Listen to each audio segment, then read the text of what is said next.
Fighting out of the red corner, Chris Price. I know where I stand in the featherweight division. I'm going to make it to the fucking top.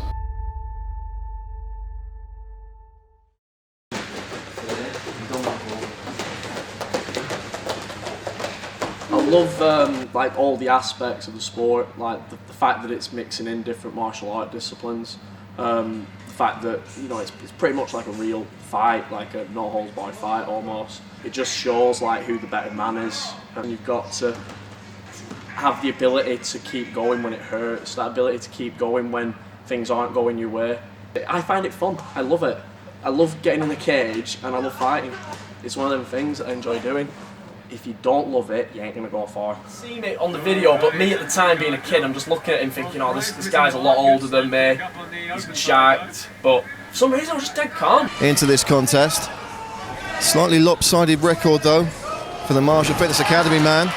Oh. It's like my favourite moment ever, I don't get why. It just looks so clean how I landed that 1-2 body kick and head kick into that takedown. He was first coach, you know, I couldn't believe how quick Chris picked things up and how talented he was. You know, he were annihilating lads that had been doing it for a couple of years. The arms out, can Hunt escape? That's there, there's the tap! It's actually my fastest finish. I think it was a 35-second submission first round.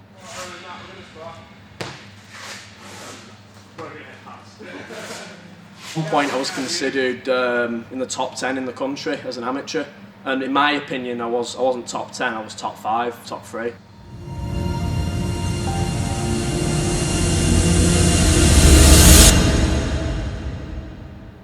I fought on Cage Warriors at the Echo Arena years ago. I got a good win on that show against a really, really tough guy. I'm obviously proud of all my wins, but that key moment, winning at the Echo Arena in front of guys that are where I want to be. MMA has changed my life massively. I gone through a lot of shit when I was younger, emotionally and physically. I have ADHD and autism, so I was getting bullied badly at school. So there was like a lot of ridicule, kids would call me names, beat me up, do you know what I mean? Just bad stuff. Having, you know, struggling with my learning difficulties, because, you know, I didn't really get good grades at school, because, you know, I struggled learning. I needed a support system for most of it. And I always got told off everybody, and the teachers included, you know, you're a bad kid, you're not really going to go very far. But that's when he used to get bullied, because he was that little bit of difference, so we can pick on him. So he got picked on, and the only defence Chris had, even before he learnt how to fight, was to fight. And I think that the MMA has driven him forward in lots of aspects. It was something that I could really focus on. Like, I couldn't focus at school, but when I had martial arts, it was like, I want to do this, and I think I can be good at it. When I had that first fight, I snapped my leg. I threw a kick as hard as I could, blocked it, snapped my leg in 2 places. I did that fight, that first ever fight, not necessarily because I wanted to do it, necessarily. I wanted to get the bullies off my back, that's why I did it. I wanted to do that one fight and never go into that cage ever again. I could hear him screaming down the corridors. He was in such horrific pain. At the time I thought, well, this is probably going to be the end of it now. You know, to do something as major as what he did, you know, you're not going to go any further when you've done some damage like that. But in my head I was saying to myself, I'm getting back in that cage. So it's getting hard, I keep going, I'm doubting my whole fucking life. Only thing Chris could think about, apart from the pain you were in, will I fight again? Because of how he thought, nobody knew what he was going to do next.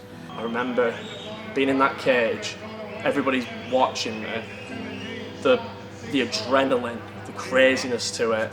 Even though I hurt myself in that first experience, it was just like, this is scary, but I don't know. It was like a weird, you get on a roller coaster sort of thing, you get what I mean? Like, you get on that ride, you're right before, you don't want to get on it. But once you've done it, it's amazing. That was kind of the feeling I got. Quick, great submission there by Chris Price.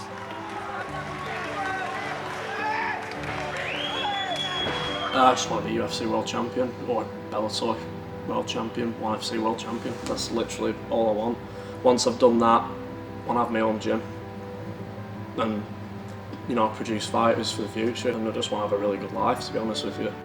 That's all it is. I'll be world champion one day. I don't want to lose. I want to almost leave a legacy behind, and more so just to inspire that next generation of people. Don't necessarily mean if they're going to be fighters or not. I'm not asked to become fighters.